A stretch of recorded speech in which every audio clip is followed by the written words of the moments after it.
Cleophas, adieri mantie en ni siasa ma Kenya osebedo siasa mar handout from time immemorial.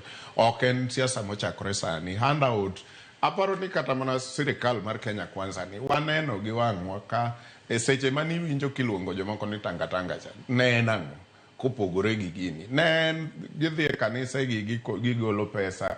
Gidhi giromo gi ojende kata yudhe itimruok kama. Ineno ka idhiro President William Ruto gi Wilbaro Karen ka handout ni en osebet to jowa kaka jaduong' migosi Raila Amolo Odinga osetemo kawuoye ni gik makamagi ok nyal gero piny for a long time. Mae ne mochako bedo ng'ama rach kiluonge ni Lord of Poverty nikech otamore wach handout. Inyalo paro kigo arambe all over. To Raila wacho piny ok nyal ger garambe. Nyaka sirikal ket mikakati ma ichoko go pesa usuru kuom jopiny to pesa ni chako dok ne jopiny e yor gedo gi gik makamago. Ok wanyal gero piny garambe. Magi ono an Raila nying machielo ma negative mar Lord of Poverty ok ohero dongruok gi gik makamago.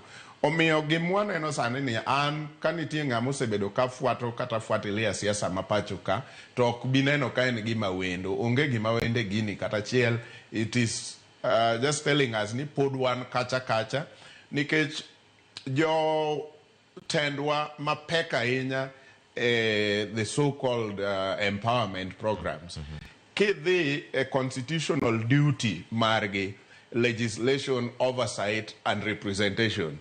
Tiyudo ka samoro moro liche empowerment to a National Assembly kata Senate kama entie to onge record mora mar policies kata contribution mare on legislative matters. To empowerment to peke osemiyo gibedo bold mamoko osewuok oko kata piny luotu e gwenge mamoko mawacho ni gin onge tiende bede parliament kiwacho kizungu mang'eny, kiwacho dhongere mang'eny, gin gitiyo ne jopiny. Gin kizungu mang'eny ok gidichgo. To sami tiyieri ka constitution omiyi mandate ni mondo idhi wach kizungu mang'eny, itim legislation, itim policy, itim representation and you speak on our behalf. Ma ok timre. To Cleophas, on the flip side nitie gima bende osebedo nwa advantage kaka jopiny to chako bedo nwa disadvantage e yo mamalo. This thing called CDF ma bende ang'eni sani en wach ma otudore ahinya e piny Kenya nyaka e court.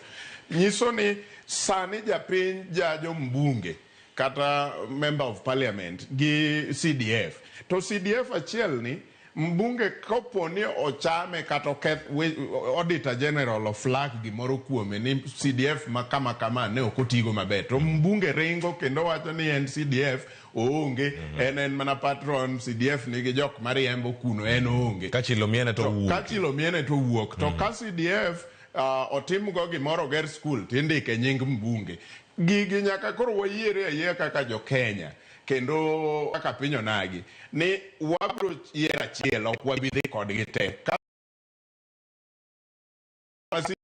Otiyo bende mbunge onego bed ni kaw baden kata tingno. To ok wabibedo gi wabunge ma ka CDF otiyo marach to ni en onge, en mana patron. To bende nyaka joma nono chike mondo nyiswa nang'o momiyo inyalo bedo patron mar fund ma in emi oversight. Nikech mbunge tije en oversight, onego ng'e ni pesa otiyo machal nade to bende ji oyudo value for money e jok mi represent. Kakoro pesa ma in emichung' ne oversighting kendo in kende patron mar pesa no ok donji. Gigi nyaka wayier achiel kata wabunge wa kumoro ma gintie nyaka ging'e ni gini ochopo sama koro CDF notiyo maber since 2003 sama nokele to sani koro onego bed ni wajajo wabunge on CDF. Cleophas ng'ia ni gini omi constituency $100,000,000. $100,000,000 e budget mar Kenya to wan gi 4 trillion. Koro kitiyo gi $100,000,000 maber tiwe 4 trillion ok oversight ma president gi executive olalgo kuno. ere gimi konyo wago ka milion 100 emotiyo maber e budget mar 4 trillion. Afadhali koro wach ni milion 100 ni emolal to 4 trillion otiyo maber nikech oversight timo maber ne executive.